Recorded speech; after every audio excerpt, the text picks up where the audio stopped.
आदाब, स्वागत है एक बार फिर से आप सभी का मिथिला लाइव में। आपको बता दें कि दरभंगा में बीते 13 वर्षों से लगातार दरभंगा के ऐतिहासिक तालाबों के संरक्षण के लिए संघर्ष कर रही तालाब बचाओ अभियान समिति अभियान से आगे बढ़कर अब आंदोलन की तरफ बढ़ चुकी है। आपको तस्वीरें सीधे हम दिखा रहे हैं दरभंगा के ऐतिहासिक हराही तालाब से, जहाँ एक तरफ बुडकों के द्वारा सौंदर्यीकरण के लिए काम किया जा रहा है तो वहीं दूसरी तरफ उसके खिलाफ, उनके विरोध में ये तालाब बचाओ अभियान समिति के लोग धरने पर बैठे हैं। इनकी मांगे हैं कि अगर जिला प्रशासन को तालाब को संरक्षित करना था तो सबसे पहले तालाब का सीमांकन करना चाहिए था कि जो तालाब का एरिया है, जो वेटलैंड का एरिया है, वो कहां तक है, और फिर जो उसके चारों तरफ अतिक्रमण था उसको खाली करवाना चाहिए था। फिर जो तालाब के अंदर गाद जमा थी उसको निकाल कर सौंदर्यीकरण के काम में इस्तेमाल करना चाहिए था, लेकिन ऐसा कुछ भी नहीं किया जा रहा है। इनका साफ आरोप है कि जो एनजीटी का आदेश है, जो सुप्रीम कोर्ट का आदेश है और जो तमाम एक्सपर्ट्स की राय है उसके खिलाफ ये काम हो रहा है, जो कहीं से भी तालाब को संरक्षित करने का प्रयास नहीं है। इनका साफ कहना है कि वो इसको संरक्षित करने के लिए लगातार अब आंदोलन का रास्ता अपनाएंगे और जनता के बीच में जाएंगे, लोगों को जागरूक करेंगे और एक बड़ा आंदोलन खड़ा करेंगे ताकि जो दरभंगा के ऐतिहासिक तालाब है उनका सही में संरक्षण हो सके। आप देख रहे थे मिथिला लाइव, धन्यवाद। कर्नाट वंशीय राजा के द्वारा बनाया गया यह तीनों तालाब को बचाने के लिए तालाब बचाओ अभियान समिति के द्वारा पिछले 13 वर्ष से लगातार प्रयास किया जा रहा है। आप लोग भी सुने होंगे और देखे होंगे कि वर्ष 2025-24 में मुख्यमंत्री जी का कार्यक्रम इसी जगह पर में, जहां आज हम लोग धरना कार्यक्रम का आयोजन करने जा रहे हैं, यहीं पर में हुआ था और तत्कालीन मुख्यमंत्री नीतीश कुमार के द्वारा घोषणा किया गया कि तीनों तालाब को जोड़ करके इसकी ब्यूटिफिकेशन किया जाए, इसका संरक्षण किया जाए और उसके बाद बुडको कंपनी को सरकार के द्वारा इसके लिए अधिकृत किया गया। बुडको कंपनी के द्वारा जब से यह काम प्रारंभ किया गया है, उसके बाद एक और चीज़ कि नेशनल ग्रीन ट्रिब्यूनल में इससे पहले तालाब बचाओ अभियान समिति के द्वारा एक PIL दायर कर दिया गया है। उसमें एक कमेटी बनी थी और उस कमेटी का एक रिपोर्ट है जिसमें बहुत सारे लोग हैं जो इस तालाब की ज़मीन को अतिक्रमण किए हुए हैं। तालाब प्रदूषित है, तालाब में नगर निगम का सीवरेज का पानी, रेलवे के सीवरेज का पानी आता है। तो हम लोगों की मुख्य रूप से 3 मांगे थी कि तालाब जो ब्यूटिफिकेशन होगा उसके लिए सबसे पहले यहाँ का जो पॉल्यूशन है उसको ख़त्म करना होगा, तो आप इसकी गाद को हटाइए। दूसरा था जो बाहर से जो गंदा पानी आ रहा है उसको रोकिए और तीसरा जो अतिक्रमित है उसको ख़त्म कीजिए।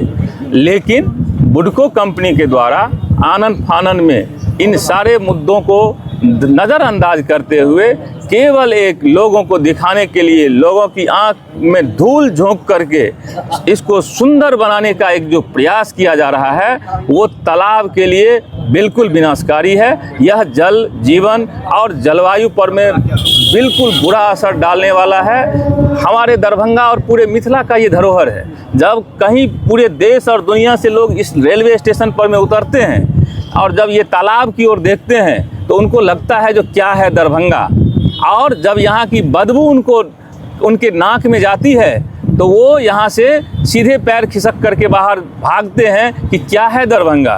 तो हम लोग आज इस तालाब को बचाने के लिए आज एकत्रित हुए हैं। आज के इस धरना के माध्यम से हम लोग बुडको कंपनी और सरकार को संदेश देना चाहते हैं कि आपकी मनमौजी नहीं चलेगी, आपकी मनमानी नहीं चलेगी। जनता भी तैयार है और सुप्रीम कोर्ट भी आपको देख रही है। मेरा नाम अजीत कुमार मिश्र हुआ। हम एक तालाब बचाओ अभियान के सदस्य के रूप में सक्रियता से कार्य कर रहा है। ये बड़े दुख की बात है, जो दरभंगा शहर तालाबों का शहर कहा जाता था, आज वही शहर में तालाब अब ढूंढने से नहीं मिलेगा। बहुत तालाब पे अतिक्रमण हो चुका है, कई नेताओं द्वारा तालाब को बेचा जा चुका है और अभी हराही पोखर पे हम लोग धरना दे रहे हैं और सबकी मांग है कि तालाब को पहले अतिक्रमण मुक्त किया जाए, तालाब का सीमांकन किया जाए। जो भी बड़े बड़े तालाब है दरभंगा शहर में, हराही है, गंगा सागर इत्यादि है, तो सीमांकन किया जाए, अतिक्रमण मुक्त किया जाए और जहाँ भी सौंदर्यीकरण का काम है तो पहले आप गाद निकालिए, उसी मिट्टी का आप यूज वहाँ पे कीजिए। और इसी मांग को लेकर हम लोग आज धरना दे रहे हैं। क्या नाम है आपका? दिलीप कुमार, छात्र नेता, बिहार स्टूडेंट। आज आप लोग हराही पर बैठे हुए हैं, देख रहे हैं पहले भी कई आवाज़ उठी थी और आज बैठना पड़ा है यहाँ पे, क्या कहिएगा शुरू करके? इसमें हम 2-3 बात कहना चाहेंगे। हम लोग जो मांग कर रहे हैं वो मांग बिहार सरकार का आदेश है, न्यायालय का आदेश है, वेटलैंड रूल्स 2017 का निर्देश है और जो एक्सपर्ट ने इंडिकेटिव गाइडलाइंस बनाया है उसका डायरेक्शन है। तो हम कुछ अपनी तरफ से नहीं कर रहे हैं, ठीक। हमारा कहना एक आम भाषा में आप ऐसे समझिए कि आप ये नहीं कह सकते हैं कि बैद्यनाथ धाम में बहुत भीड़ हो रही है इसीलिए मंदिर को तोड़ करके हम एक बड़ा गृह बनाएंगे।